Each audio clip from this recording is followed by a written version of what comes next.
Welcome back, everybody. So I'll look forward to checking in toward the end of the session to hear what came out of your conversation. Um, Maybe we'll have time to hear a little bit. I'd like to share a few comments on this question of the relation between the three modes, and lead a couple practices. So last time I led this group, it was a little while ago, I think back in September. I talked about some ideas from cognitive psychology that help us to understand or sort of see some features of the letting be practice. And I want to just remind us of a couple of those points in a brief way, and then also introduce one new point of how that relates then to the inclusive mode. Kind of an important connection, I think, between the letting be practice and the inclusive mode of practice in SCT. So last time I talked about how in cognitive psychology there's an understanding that goals are the linchpin of our experience. They're kind of like a central organizing feature of all of our experience. And one of my favorite examples, I use this example all the time, so I'm sorry to repeat it for you again, but it's so simple that it's just we can understand it really quickly. So you have an object like this, which holds hot liquid, like coffee. And when we have that goal to hold hot liquid, it becomes a mug. Hmm. But if our goal is to hold pencils or pens and organize our materials on our desk, it becomes a pen holder. Or if we're outside and it's windy, it can become a paperweight. Hmm. So depending on the situation that we're in and the goals that we have, it organizes our experience. And the goal can sort of make our experience feel very real, like we become attached to things because of our goals. When we have a goal, it implies a sense of self that then becomes attached to a particular way of seeing the world or a particular outcome. But the letting be practice has very precise instructions that points to the possibility of relaxing our experience.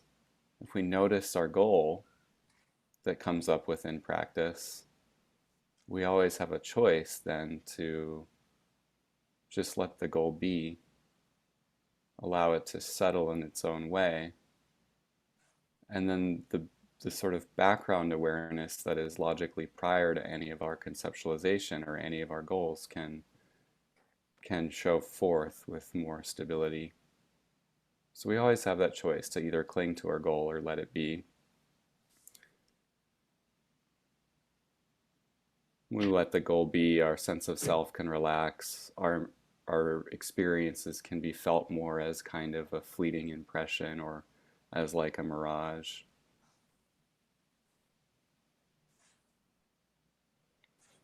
So I think that that phrase of letting be is so helpful because of this point. It's a very precise instruction that relates to this feature of the way the mind works, the way our mind organizes our experience.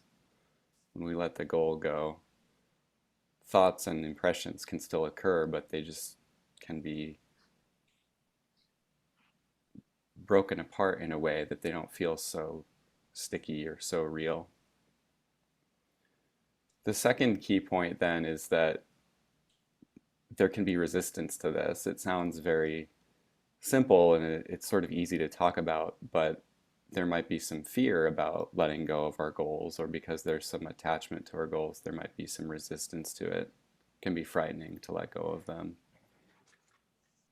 It may be that our conditioning or situations or even the broader societal systems that we participate encourage particular goals or suggest to us that our goals are important and we should be carrying them out.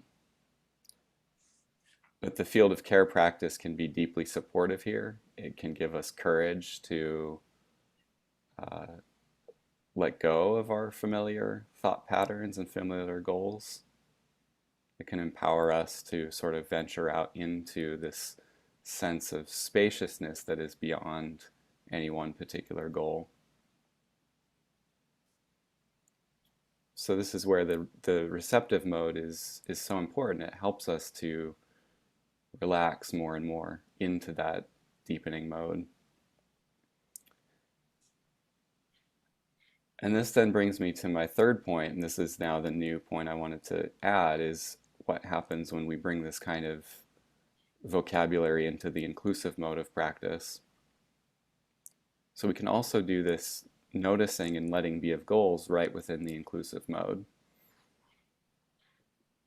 When we're in any kind of social interaction or thought about another person, there's almost always some kind of goal that gets activated. It's actually like a basic way that our brain works is to make a prediction about what is needed for the body in any given situation. When we're in a social interaction, our brain is predicting what is needed, what is our goal in that social interaction. Like, going into a meeting at work and trying to understand all the viewpoints of every member within a meeting and try to navigate and negotiate the different perspectives and then come to some kind of conclusion, try not to get distracted. So these are goals that occur in kind of social interactions in the workplace. And because of our goal, our impressions of the other people get filtered through that goal, just like the example of the mug. It filters our impressions of other people. So we could also say it's like a limiting impression. The goal creates a limiting impression of the other people. But the moment that we notice any goal that is operative, we can then let it be. And that very process of letting be then frees us up to come into a more authentic connection or a more authentic communion with another person. Because we're not so tightly organized around one particular goal. Now, it may be that we still are operating in a relative way and need to achieve some task, and that's okay. We can still have a goal and still act from it, but because we're not so tightly focused on it, the mind can be freed up to have more possibility for spontaneous expressions of care and curiosity and humor and enjoyment.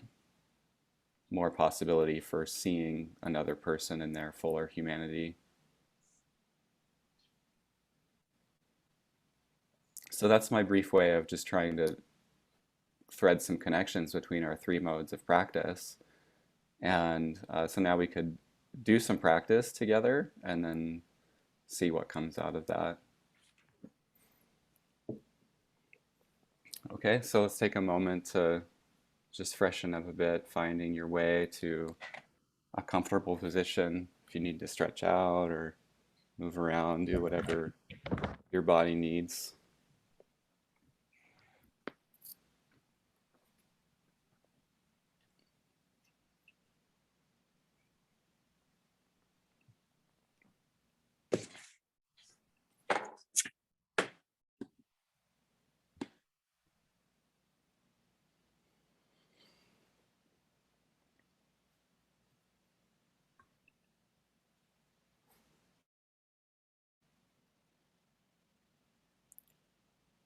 And then start by taking a moment to come down from the thinking mind, the analytical mind, and settle into the felt experience of the body, the sense of the body from within.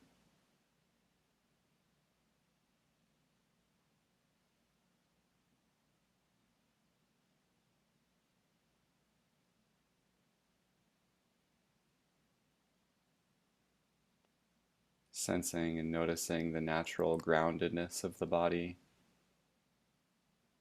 wherever that may be.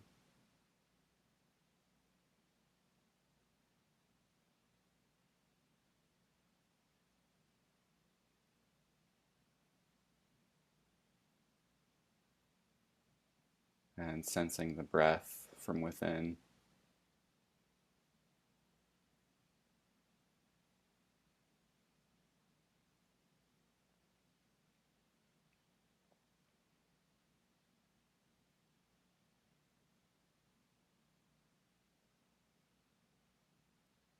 And now bring to mind a field of care, a simple moment of caring connection or benefactor, a special place,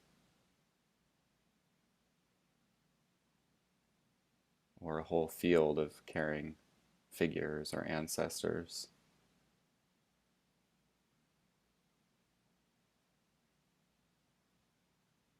And bringing them to mind not as a distant memory, but as if they're really here now.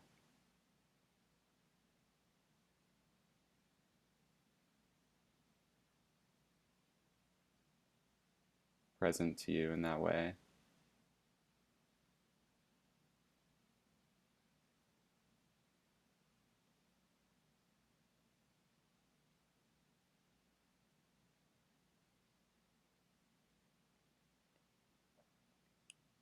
Taking joy in you.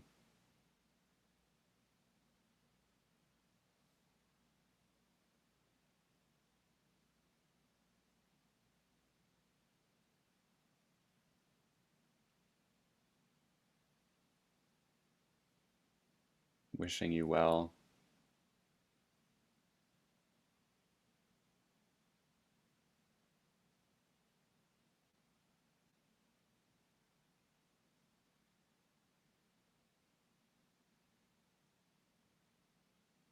And sensing you in your deepest potential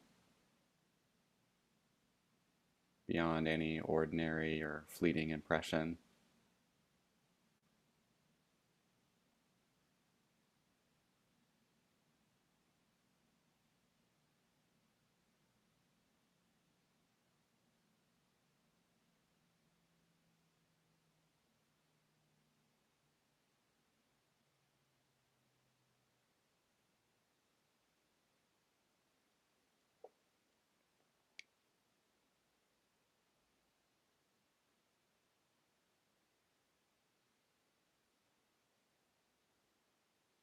And now notice the caring qualities and loving energy that comes with this field of care.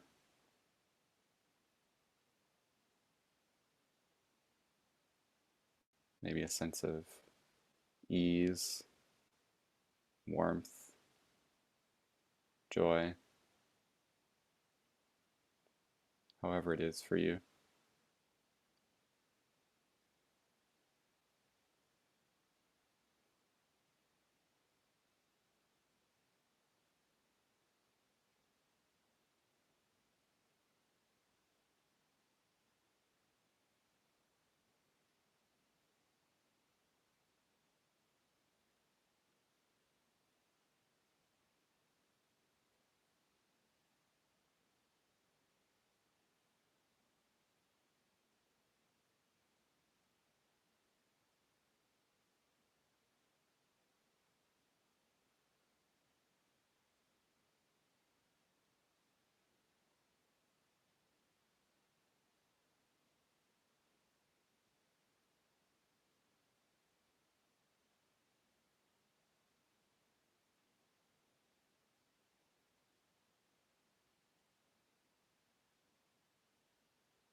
And as any thought or feeling occurs, you can just let that be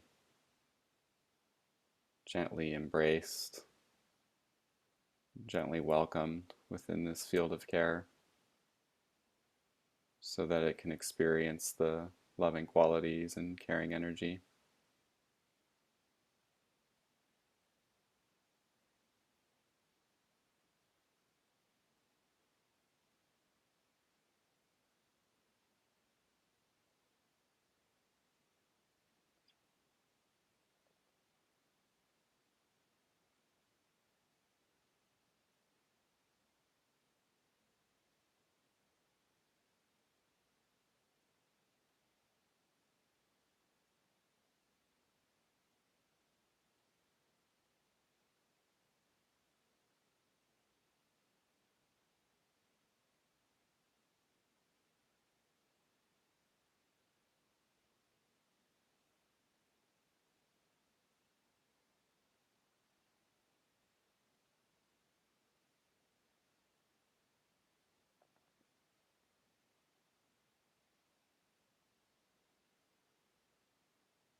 And then allow the imagery or visualization of the field of care to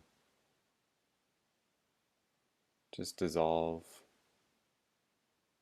fade,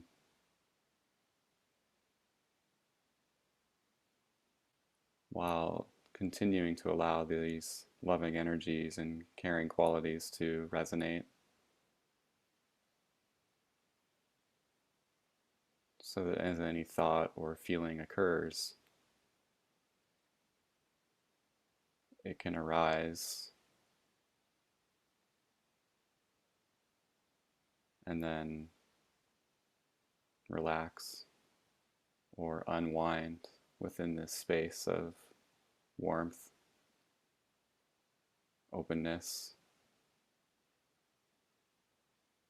clarity.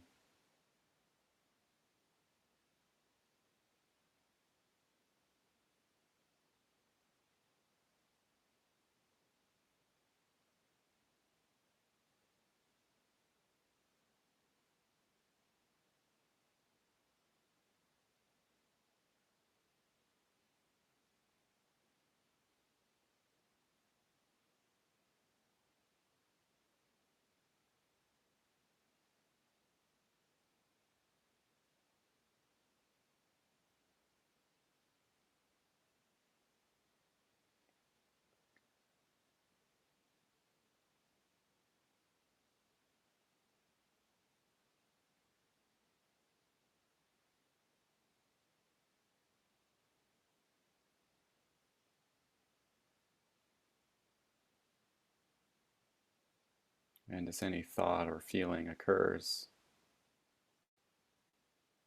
just notice the goal that's connected to that thought or feeling,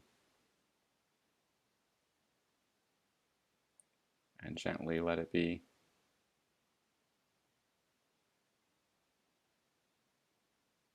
without trying to change anything,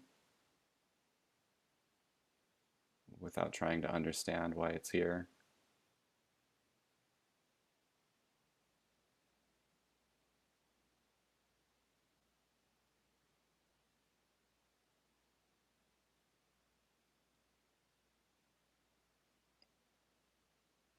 Just noticing, gently allowing it,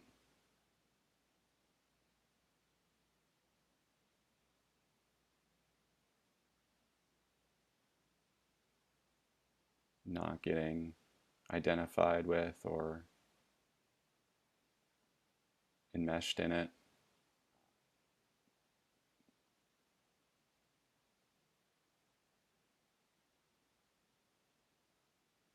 not indulging in it,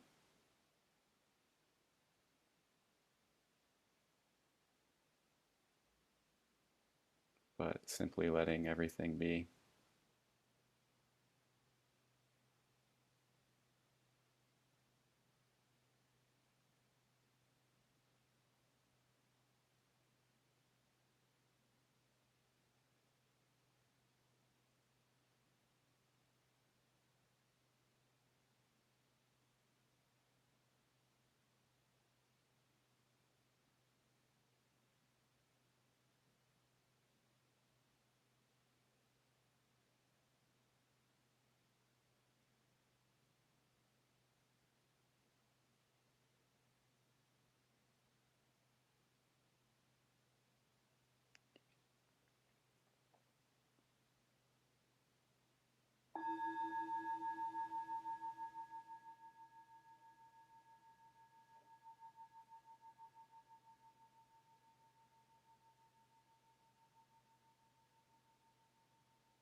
So that was the receptive mode to deepening mode.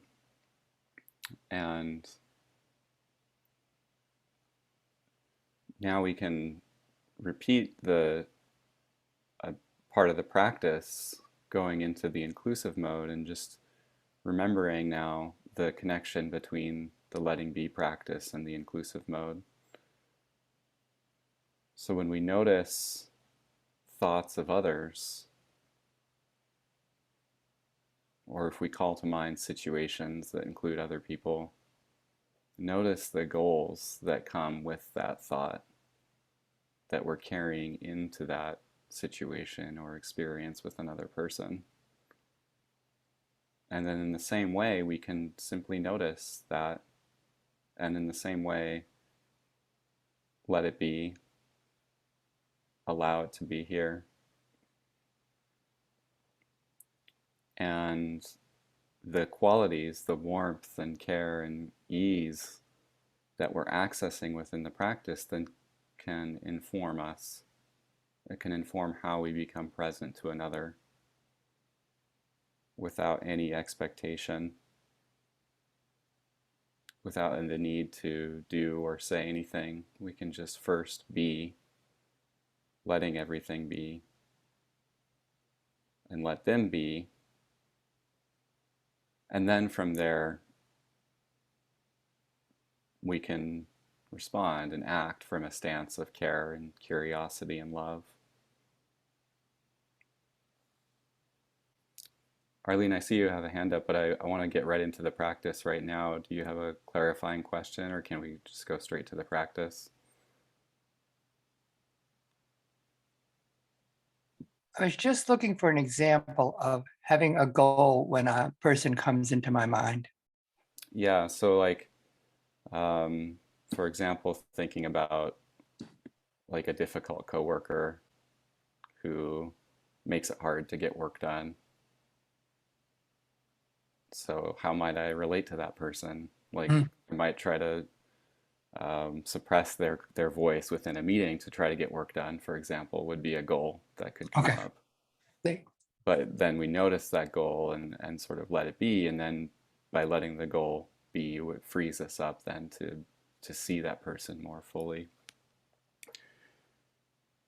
Okay, so let's repeat that the practice now, doing the inclusive mode and bringing this instruction in from the letting be practice.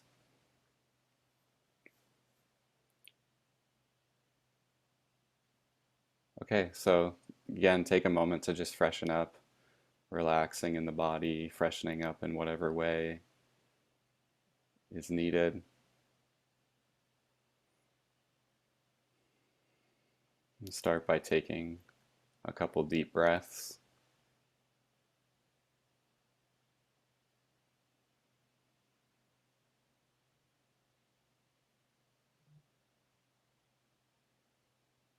And settling into the felt experience of the body.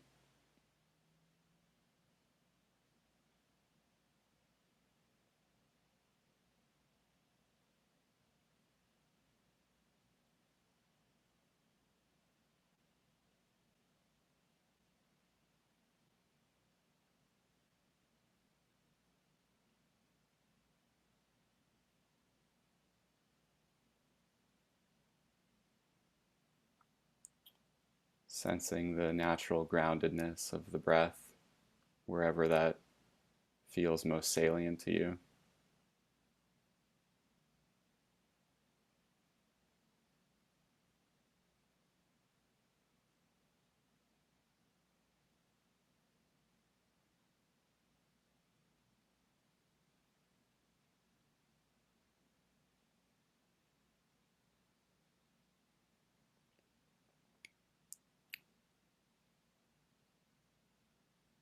And then call to mind freshly your field of care,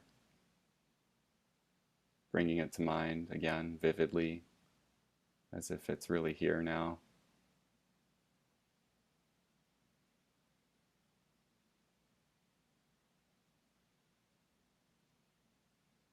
As if that person or being is here, sensing you in your deepest potential.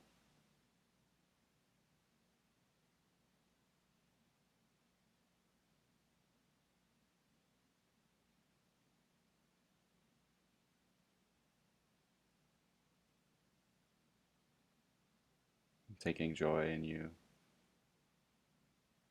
beyond any fleeting or ordinary impression.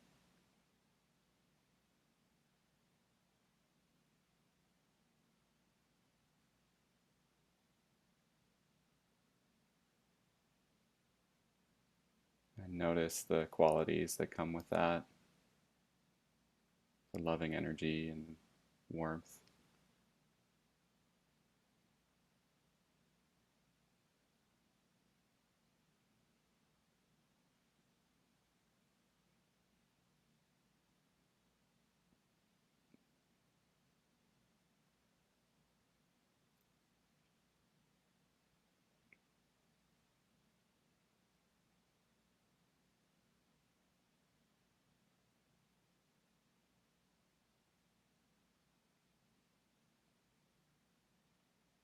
And while continuing to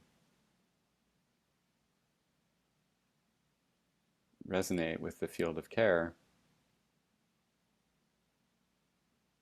you can call to mind somebody in your life or world or a situation that involves other people, something that's familiar to you or something that you'd like to bring to mind.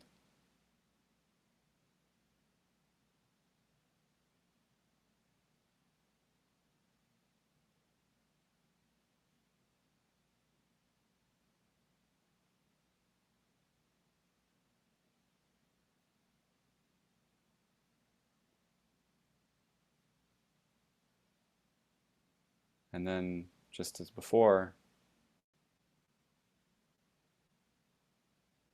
see if you can notice the goals that are operating as thoughts and feelings arise in connection to this situation or this other person or group.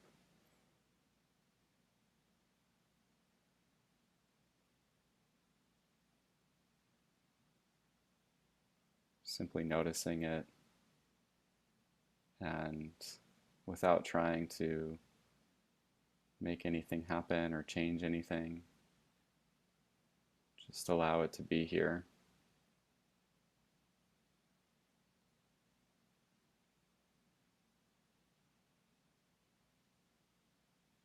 Without identifying or indulging in it, just letting it be.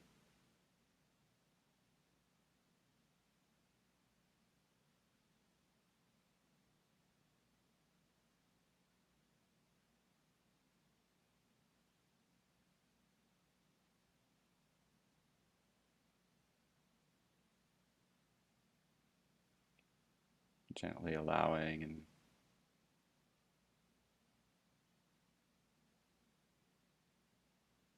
letting it have space to be here.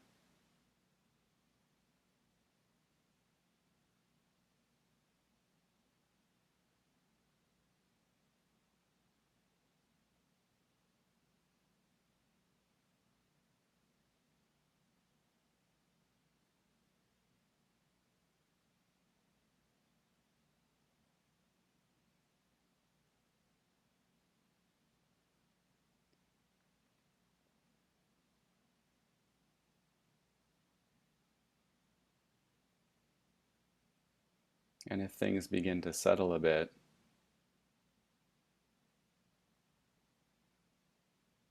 then just allow it to be. Let everything be.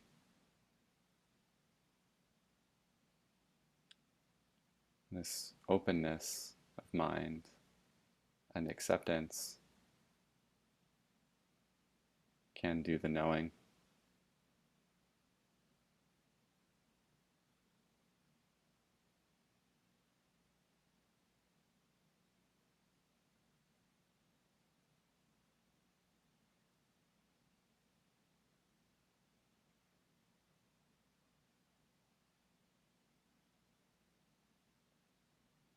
Help us to sense others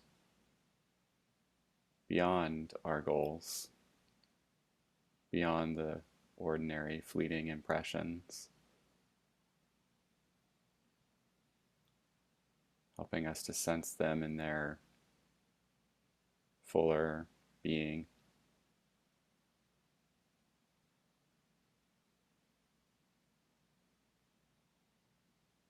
By letting everything be.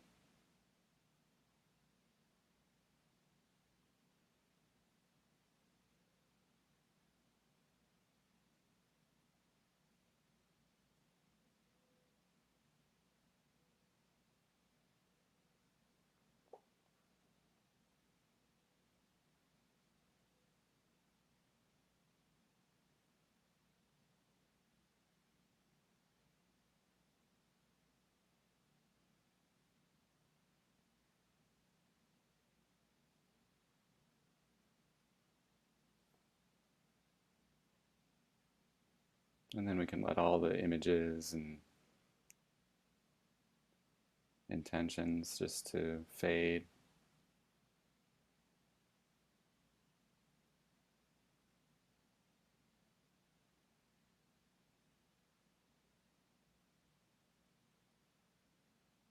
Letting this openness of mind to help us to just completely relax.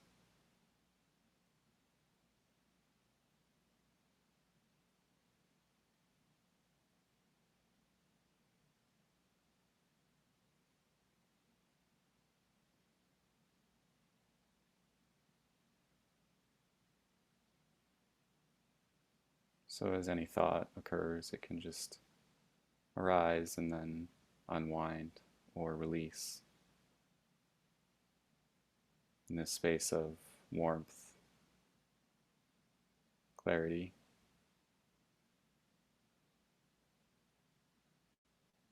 By letting everything be.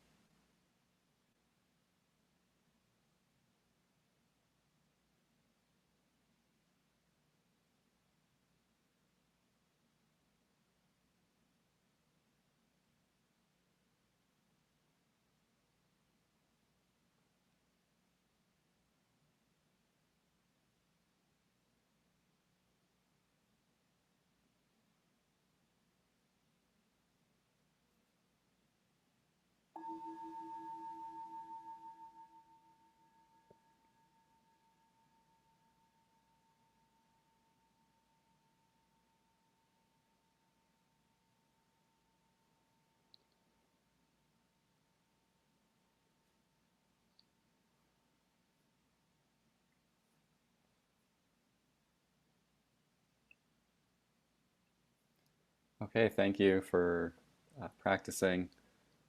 And we have about 10 minutes, so if anybody would like to share anything that came out of either your small group conversation or the practice, welcome any sharing or questions.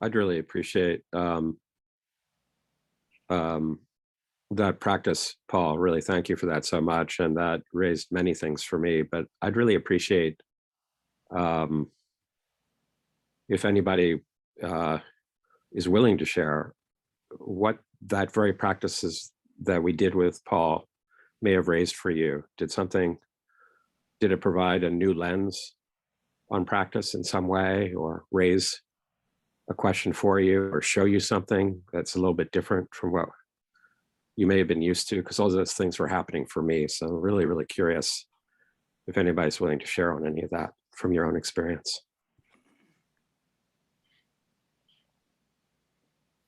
Arlene. Thank you, Paul. That was really wonderful. I became aware of this part about the goals was really helpful, of a situation I've been dealing with for a long time where I avoid and have very unpleasant feelings towards someone. And I recently, by doing these practices, became aware that I was actually projecting a part of myself onto him. And so then I began to look at that. And then I actually talked with him and said, I'm going to take that part back. And I sort of thought I had done the job, everything was going to be okay. And in this training, in this practice, what I saw is that part is still in me and I don't embrace it fully. And I just love the languaging you used around letting be. So thank you very much. Yeah, thank you, Arlene, for sharing all that. I think a key part of what you said there about how we project our parts onto others, similarly, like our goals, we're projecting our goals onto others. So I think those two ways of speaking about it are parallel. Like we can think about it as a part of us that's filtering the way we relate or see another. Also, like our goals come up and it shapes how we see and relate to others. And it's our projection. Now, it doesn't mean we have to dismiss or deny situations or just accept situations in the world. But I think, as you put it, simply by noticing that's happening, it gives us more freedom then to make a choice, more space to make a choice in how to relate to a situation. And it may require, some action or challenging another, but because we're not so tightly caught up or identified in particular ways, we have more spaciousness to do that. And one of the things I saw in this training was that my goal was an unconscious one. It was to get rid of this part of myself, to not see it in myself. And so that really helped me. It's like, oh, wait a minute, that was my goal. Yeah, thank you. It's great too that it's unconscious, but through this process we can become more aware of it. Paul, when you say goals that we're projecting on other people, can that be rephrased as an expectations that we have of them or wanting something out of them?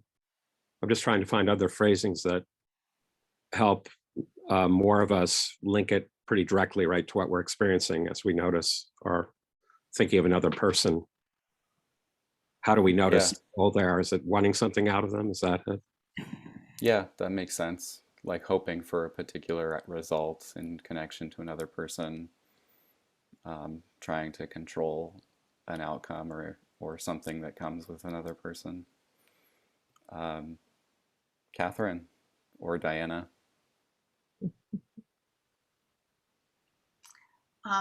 Thank you, Paul.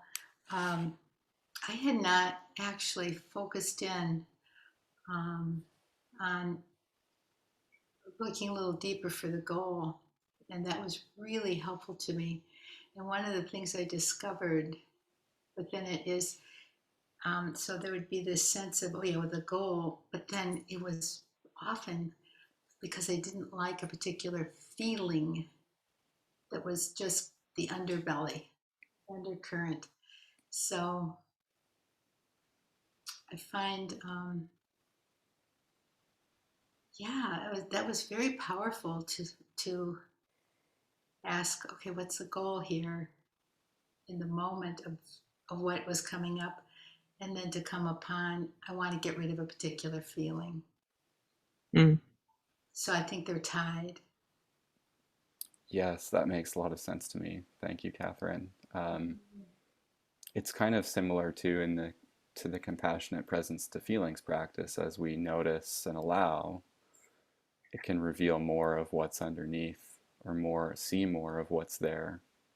So like when we're in the social interaction with another, like as John was saying, we can start to become more honest and see potentially how our own expectations or hopes are being projected onto another person, and then the feelings underlying that, like a feeling of trying to avoid or approach something, which is a goal itself that we can become present to, and so just layers can be revealed, and then as we notice more and more, we're not so identified with it.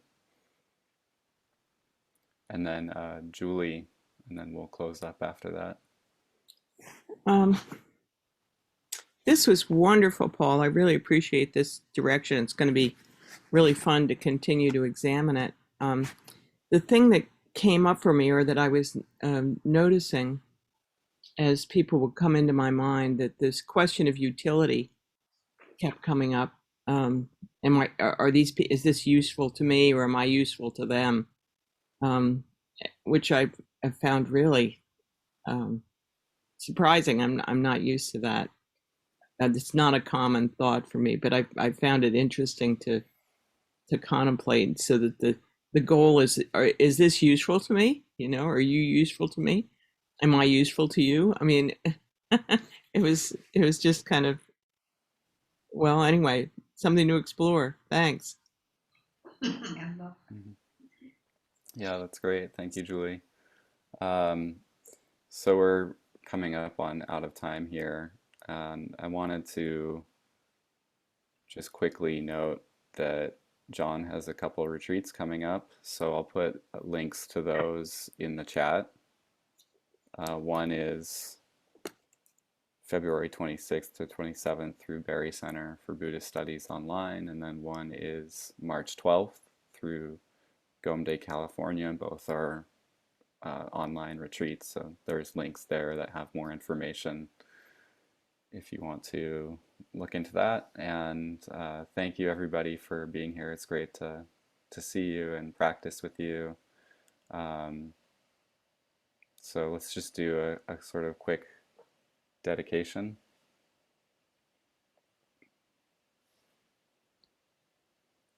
May the pure brilliant sun, bodhicitta, dawn in each and every heart and mind, dispelling the darkness of confusion and suffering unstoppably until all are fully illumined and awakened.